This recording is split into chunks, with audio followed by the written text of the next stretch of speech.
Hey, there's actually something good to talk about when it comes to the Chicago White Sox, even though they got swept by the Texas Rangers. Let's discuss what that is next on Locked On White Sox.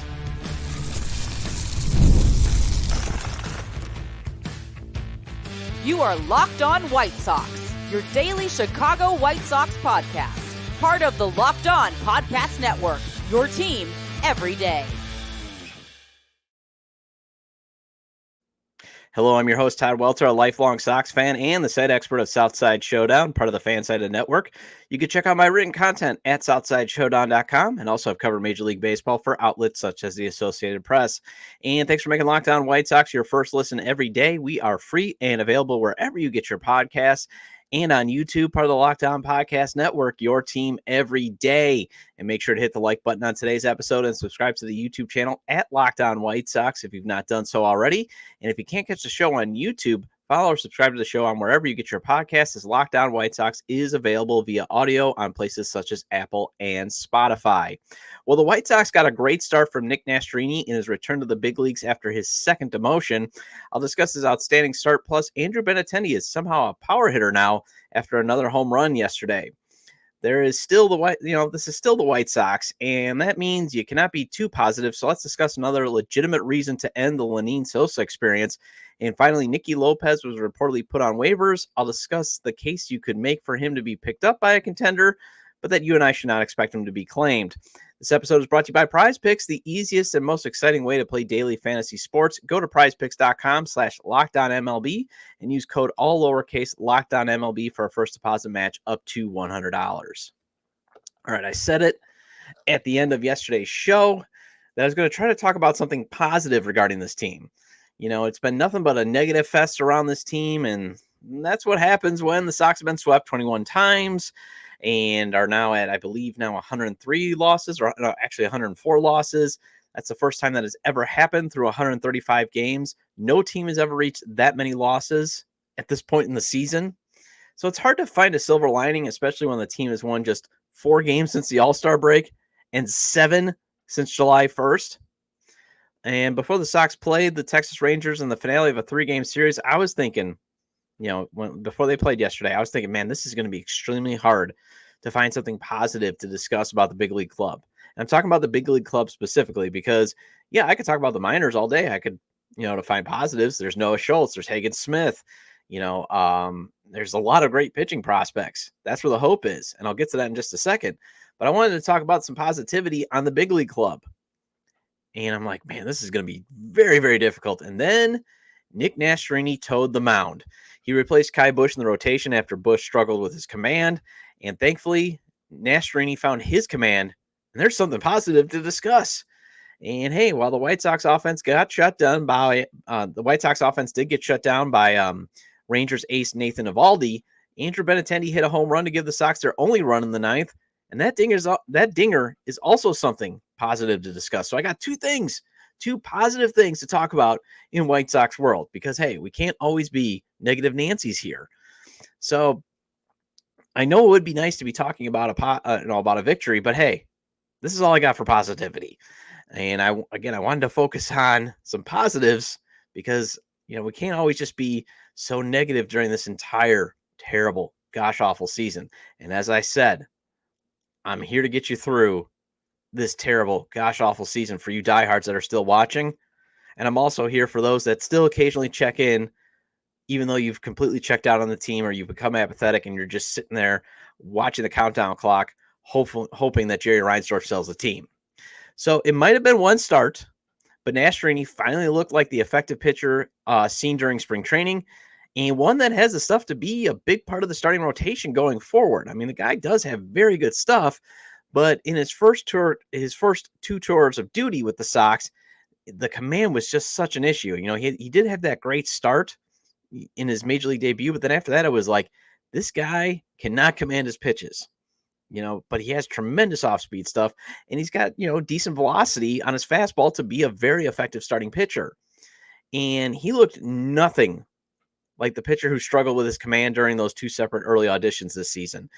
He pitched 6 strong innings, allowed just a solo home run, and it was to Corey Seager, one of the best hitters in baseball. And it was Corey Seager's 200th career homer. And then other than that, Nastrini only allowed 2 other hits, walked 1, struck out 3. And, you and I have actually a bad reliever to thank for helping Nastrini turn things around after it looked like he might have been a lost cause. Not only after his early failures, but he was also not looking great at AAA after his second demotion. But he was starting to turn things around in his last 4 starts for the Knights. And Chicago Sun-Times Sox beat reporter Daryl Van Schouwen had a great write-up on how Nastrini started to turn things around in his 3rd time with the Charlotte Knights. This is what he writes. It was Nastrini's 7th start, but first since June 8th. A 2.5-month reboot at Charlotte preceding this one after his ERA had ballooned to 8.39 with the Sox. He wasn't great at Charlotte, but in his last 4 starts, pitched to a 2.45 ERA, 2.45 ERA, with 18 strikeouts over 18 1/3 innings. Mechanical tweaks and chats with Dominic Leone at Charlotte and the Sox team psychologist all factored into Nastrini's recent good run, but he knows this is just one start. Quote, "It's huge to go out there and have an outing like that," Nastrini said, "but mentally, things can't change. You have to be a strong-minded person regardless if you are down in the dumps, pitching or pitching really well. You can't really ride the wave. That's how the waves get really, really big or really, really high," end quote. And I had Elijah Evans on the show earlier this week who touched on Nastrini turning things around, and he tweeted this out. This is at Elijah EV8. Heck of a start from Nick Nastrini today. That is the pitcher we saw in the spring and has emerged over his past few starts in Charlotte. Tons of soft contact, was locating both breaking balls in and out of the zone. Fastball was around the edges frequently. Love to see it. And again, that's how he's going to be a very good pitcher. He wants to get soft contact, get grounders, be able to locate his breaking ball and command his pitches. And if he can command his pitches, he's going to be a very good pitcher. He's got the stuff. It's just up here and being able to locate it, wherever he wants to throw it. And the starting pitching and the future of the rotation has been the only typically consistent positive thing you can point to in this terrible, gosh awful, no good season.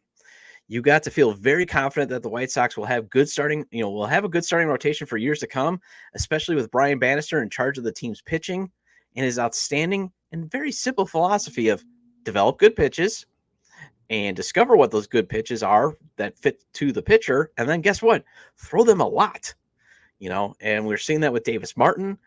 We saw how he helped Eric Fetty become a much better pitcher, even though Fetty did start to become a good pitcher when he went to Korea. But, being able to translate what he did in Korea after he was so bad for the Washington Nationals to be able to come back and be very good for the Chicago White Sox. And it's one of the reasons this team can realistically believe, with all the starting pitching that they have in terms of the depth and the young pitchers that they can pick from, it's one of the reasons the team can realistically believe that they can trade ace Garrett Crochet in the offseason and still have a good rotation, because they seem dead set on trading him. They don't want to pay him. And I'd prefer Crochet get an extension and anchor, the rotation, because imagine a cost-controlled and young starting rotation of, let's say Crochet, Jonathan Cannon, Davis Martin, Drew Thorpe, and then either Nastrini, Bush, or even prospect Mason Adams next season. And then you got reinforcements in top left-handed pitching prospect Noah Schultz and first-rounder Hagen Smith. Think about that. You got at least 8 guys now that you could say they can be very good, effective starting pitchers. And some of these guys like Schultz and Smith can be aces. And Drew Thorpe, with the way he mixes things, he still has the potential to be an Aaron Nola, Mark Burley type ace. And having all those options means the Sox could even leverage prospect Jairo Iriarte's floor of being a very good reliever, and you could build a bullpen around Jairo Iriarte, for example. And suddenly, there's some positivity there. That's where the hope is. But the lineup and the bullpen is dragging this team down a lot, especially with the lack of hitting. But hey, suddenly Andrew Benintendi is a power hitter, as he provided the only offense yesterday with a solo blast in the 9th. He's hit 7 home runs this month and has 15 on the season. And he had no more than 20 in a season, and he's hit a combined 10 homers between 2022 and 2023. And he's actually looked like the solid baseball player he was when the Sox signed him to the richest free agent contract in franchise history ever. So that's a huge improvement from a guy you and I saw at the beginning of the season who at one point was ranked as the worst qualified hitter in baseball, OPS wise. Basically the worst qualified hitter in baseball. So I want to give him credit for turning things around lately. But yes, Sox still lost. So they're still on their way to that historically awful record of breaking the 1962 New York Mets, and they are threatening to break the 1916 Philadelphia A's for the worst winning percentage in the modern era. And that means we got to go back to focusing on the bad, since that is all the season has really been. And I've been banging the drum to get rid of Lenyn Sosa, and I'll add another legitimate reason next on Locked On White Sox.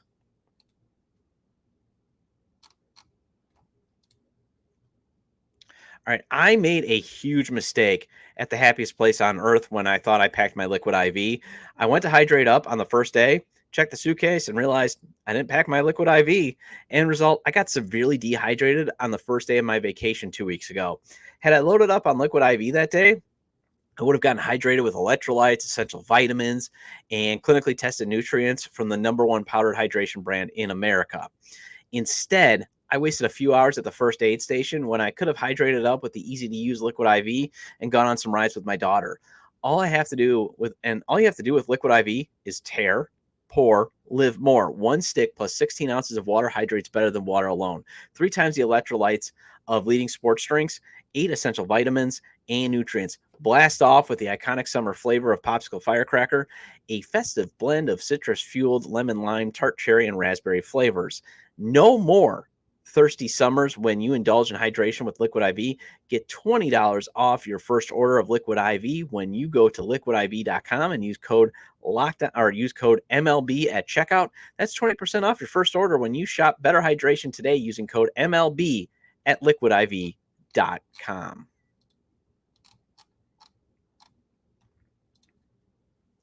And thank you for making Locked On White Sox your first listen today. For your second listen, enjoy the Locked On MLB podcast. Host Paul Sullivan, a.k.a. Sully, is here daily to provide national expertise with his trademark humor to help you get ready for the MLB playoffs here in the dog days of summer. Prepare for the Fall Classic with Sully, who has it all covered every single day on Locked On MLB.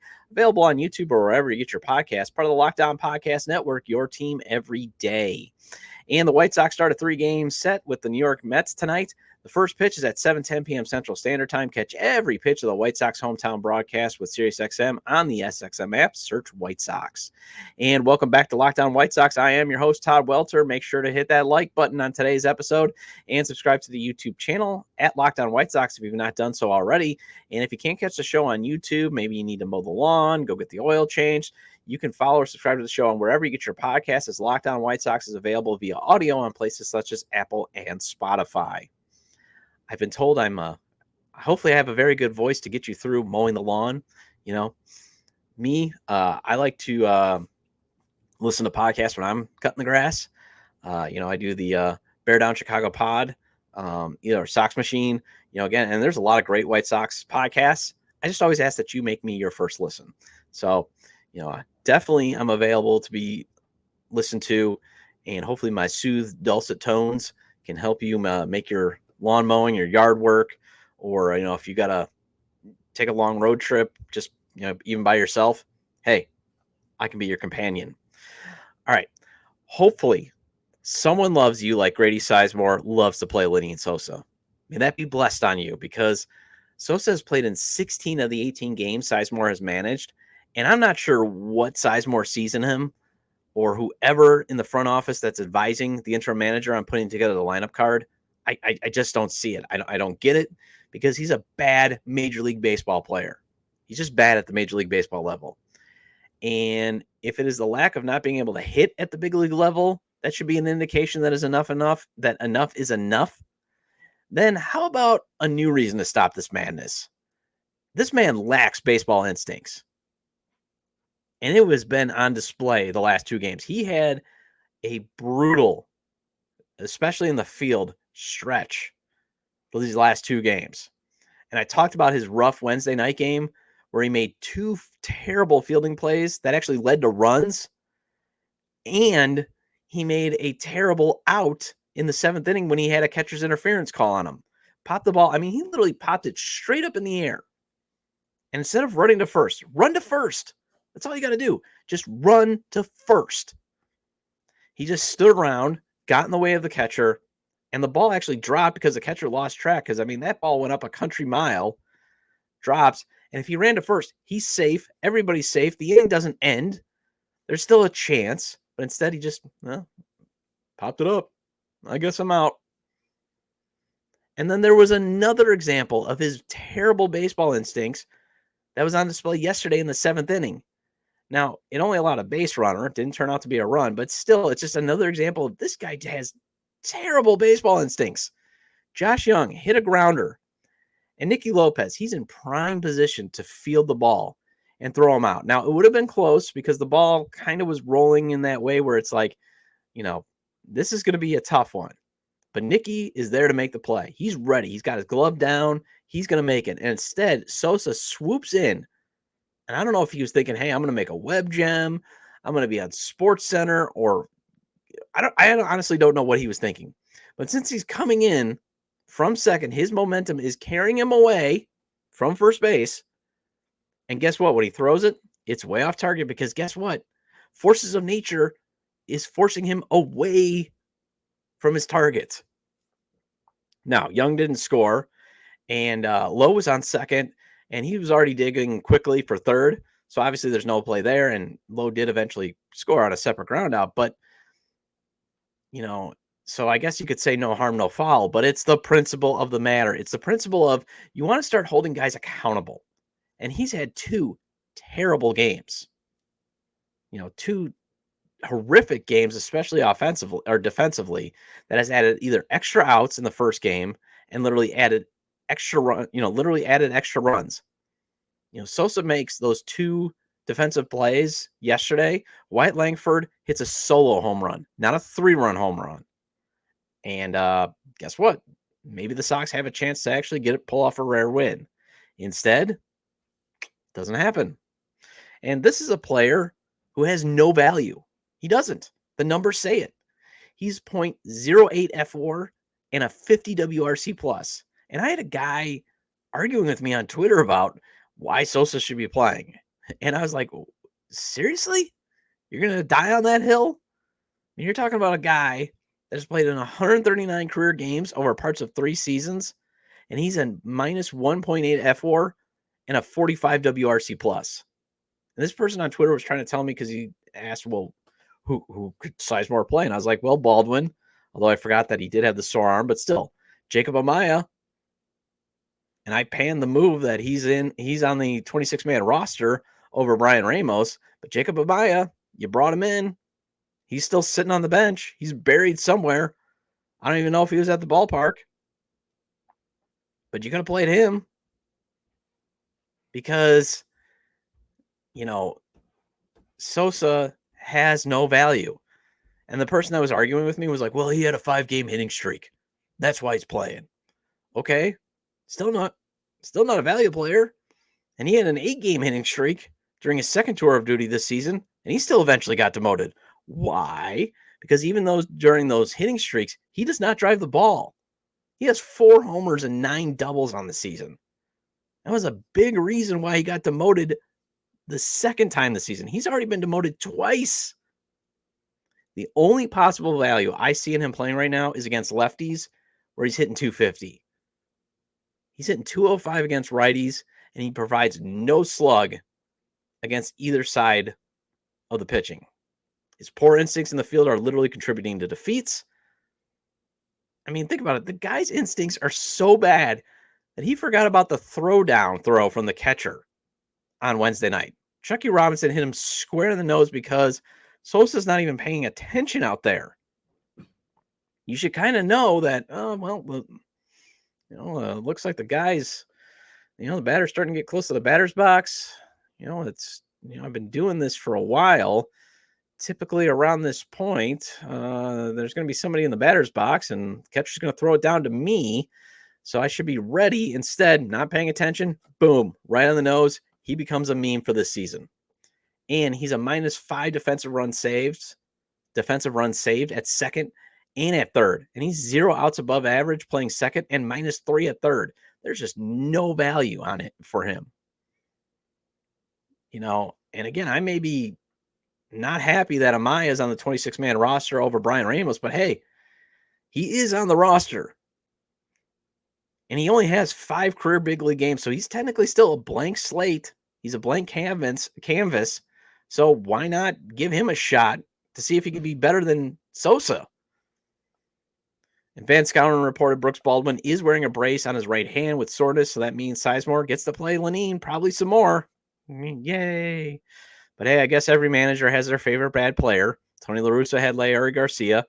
Pedro had Rami Gonzalez. And Sosa, he's Grady's favorite bad player. Well, if someone claims Nicky Lopez, it could even mean more playing time for Lenyn Sosa. Yes,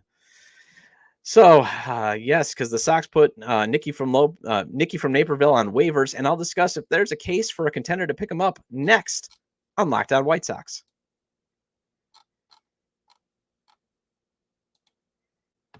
PrizePicks is America's #1 daily fantasy sports app with over 5 million active members.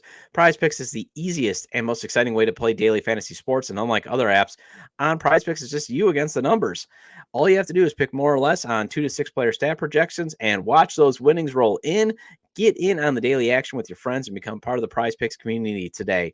Done with making White Sox selections and you're ready for the Chicago Bears? One Caleb Williams passing yard gets you 1 win on PrizePicks every week in September. That's right. Only 1 yard gets you an automatic win every football weekend in September. 4 weeks of free W's. Don't miss the deal on PrizePicks because it's gone when September ends. And PrizePicks is available in more than 30 states across the country, including Illinois, Wisconsin, and Indiana. And my buddy who lives behind the Cheddar Curtain loves how he gets to use PrizePicks to get his selections in. I think PrizePicks is neat for how easy and simple it is to play. And download the PrizePicks app today and use code LOCKEDONMLB and get $50 instantly when you play $5. That's code LOCKEDONMLB on PrizePicks to get $50 instantly when you play $5. You don't even need to win to receive the $50 bonus. It's guaranteed. PrizePicks, run your game.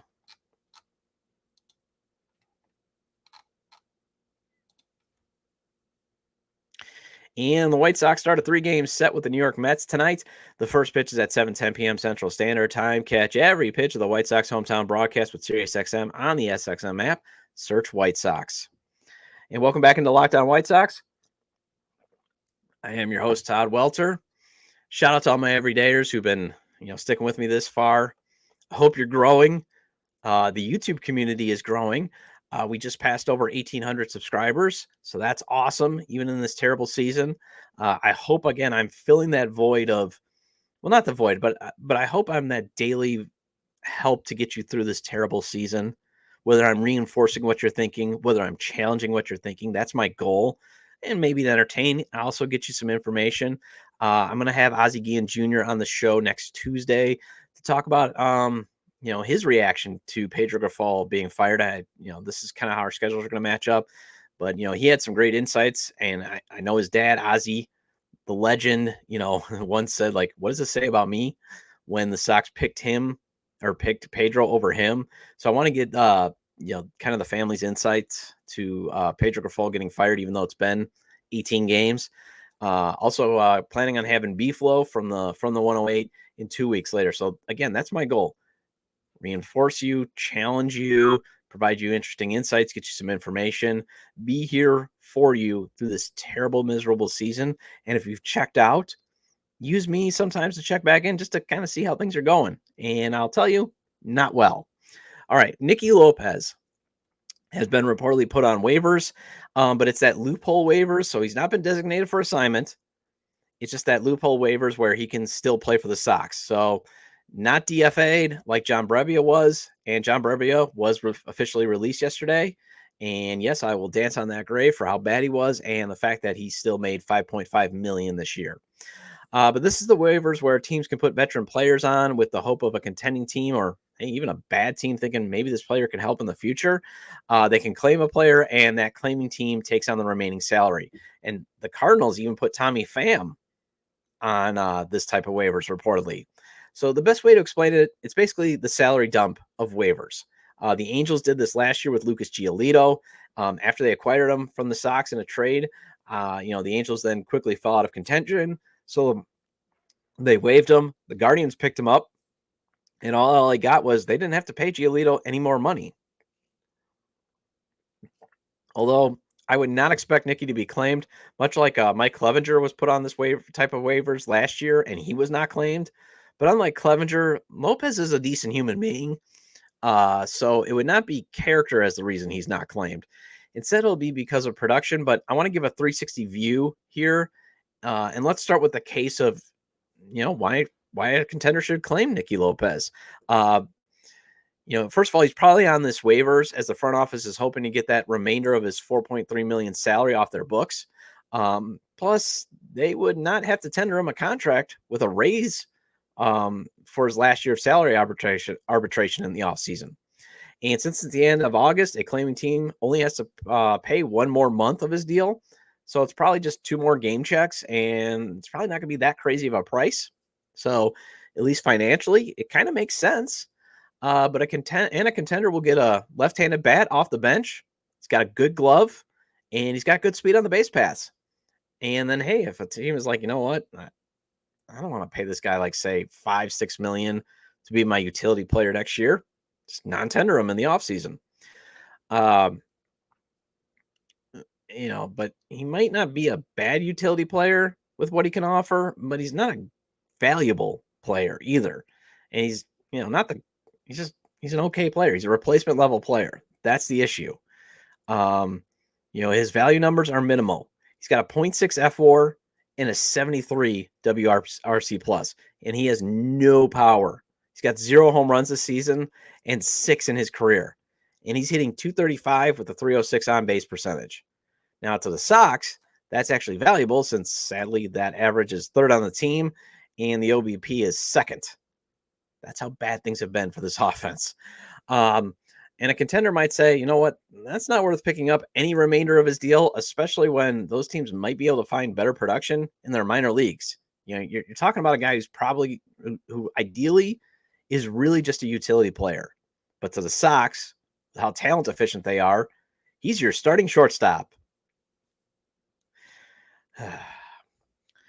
Well, if he does get claimed, that opens up playing time for Amaya, and you can move Brooks Baldwin to short. Better yet, the dream evaluation lineup for September would be you recall Brian Ramos, play him at 3rd. You play Brooks Baldwin, as long as his hand is fine, at short. And Miguel Vargas, you move him to 2nd. And you see what those guys can do, is that could potentially be your lineup for next year. It might not be the greatest lineup, but it would be a young lineup with the potential to grow into decent to good players. But hey, I doubt that happens because it makes too much sense, and the front office doesn't do that, and it's unlikely Nicky from Naperville gets claimed. Well, that wraps up this edition of Locked On White Sox. Thank you for making Locked On White Sox your first listen today. Now go check out the Locked On MLB podcast. Prepare for the Fall Classic with Sully, who has it covered every single day. You can find the link to Locked On MLB in the description, so you don't need to search. Part of the Locked On Podcast Network, your team every day. And I'll be back on Monday with a Minor League Monday report, although programming note, Monday is Labor Day. So I might record a bit later in the day. I might decide to sleep in. We'll see. So just a potential programming note, Monday's episode might not be available at the normal 8 a.m. Central Standard Time. And feel free to leave comments about today's topics regarding the 2 positives from yesterday's loss. Another reason to stop the Lenyn Sosa experience, and Nicky Lopez going on waivers, but he's likely not going to be claimed. You can leave them at the episode page on YouTube, X, formerly Twitter, at Todd J. Dub, or at Locked On Sox, or email me at lockedonwhitesox@gmail.com. Have a great day. Have a good weekend. Talk to you Monday.